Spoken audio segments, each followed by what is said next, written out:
Okay Ajay ji, car economy तो चल रही है, स्कूटर इकॉनमी चलने की कोशिश कर रही है, रियल एस्टेट सेक्टर पसंद है क्या आपको? आपके इलाके में सर बहुत इतना महंगाई क्यों है? वहाँ पे इतने महंगे महंगे मकान क्यों बिकते हैं?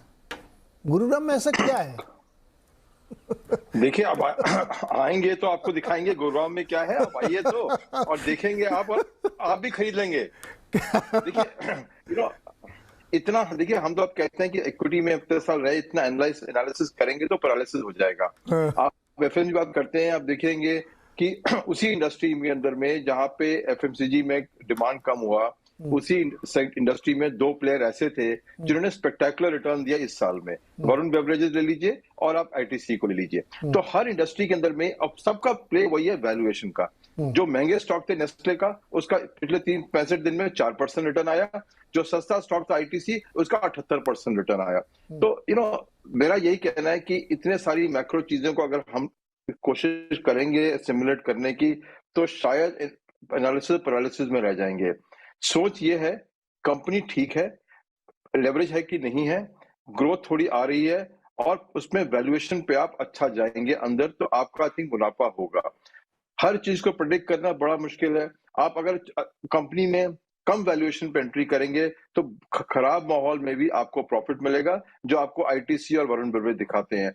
आप बढ़िया से बढ़िया कंपनी डीवीएस की आप लीजिए, कंपनी बढ़िया बढ़िया को आप हाईएस्ट मल्टीपल पे एंट्री जाएंगे तो आपका नुकसान होकर रहेगा। तो मेरी अभी ये कहती है कि इन्वेस्टर्स को कि माहौल को उतना मत एनालिसिस करिए। आपके कंट्रोल में काफी चीजें नहीं है, कई चीजें समझ भी नहीं है, आप करते रहेंगे। आप देखिए कंपनियां, अच्छी कंपनियों को एंट्री पॉइंट देखिए आपके लिए क्या है, और उसमें एंटर कर लीजिए। एनवायरनमेंट को छोड़िए, माहौल को छोड़िए, मैक्रो को छोड़िए, यूएस डॉलर को छोड़िए। कंपनी समझ आ गई आपको, एंट्री प्राइस ठीक है, डाल दीजिए पैसा उसके अंदर में। थोड़ा नीचे आता है, एवरेज कर दीजिए उसको।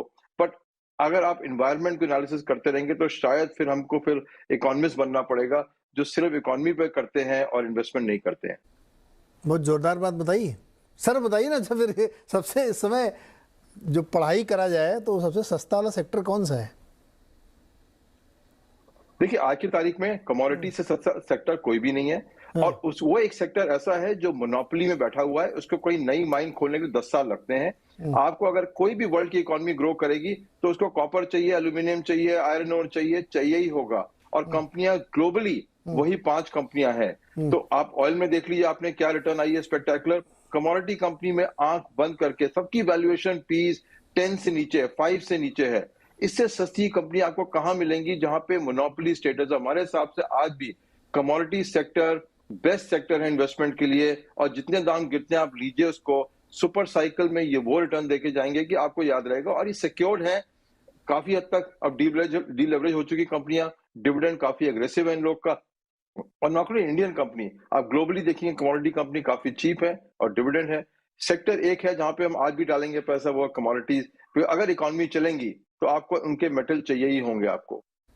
सर इकॉनमी चलेगी तो बैंक भी तो चलेगा, बैंक नहीं चलेगा? देखिए, बैंक की परेशानी ये है उसके अंदर में सबसे कि मोनोपोली नहीं है बैंक के पास में। तो बैंक के आदमी फिनटेक ने आके उनका ब्रेड बटर खाना शुरू कर दिया। तो उन्होंने आरबीआई के पास गए, रोका कि भैया हमको रोकिए वरना हमारा तो खत्म हो जाएगा किस्सा। और इसीलिए जब मोनोपोली नहीं है उनके पास में, तो आप कंपीट करना पड़ेगा, आपको रेट पे कंपीट करना है, सर्विस से कंपीट करना है। तो स्पेक्टेकुलर रिटर्न आपके नहीं आ सकते हैं। और इंडिया में खासकर आप देखेंगे इंडियन बैंक की ग्रोथ कहां से आई है? रिटेल लोन से। तो जब कंजम्पशन स्टोरी की बात कर रहे थे इंडिया की, वो क्रेडिट पे बिल्ड थी सारी कंजम्पशन स्टोरी। धीरे धीरे अगर ईएमआई बढ़ेंगी, एलिजिबिलिटी कम होती जाएगी लोगों की, और नया पैसा उससे कम होता जाएगा। और वो हम सबसे ज्यादा कंजम्पशन पे आज इंपैक्ट कर रहा है, वो है हायर ईएमआई, जो एलिजिबिलिटी कम कर रही है। इंडिया की कंजम्पशन स्टोरी है क्या?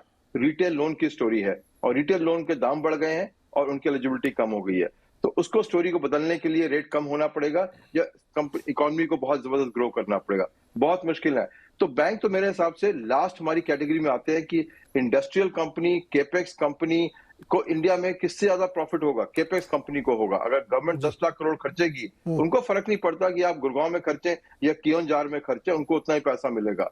तो इंडिया में आज भी आपकी जो कैपिटल गुड सेक्टर है, वो कमोडिटी सेक्टर है, बहुत बेहतरीन सेक्टर है आज भी इन्वेस्टमेंट करने के लिए, बिकॉज गवर्नमेंट की पॉलिसी से लिंक्ड है।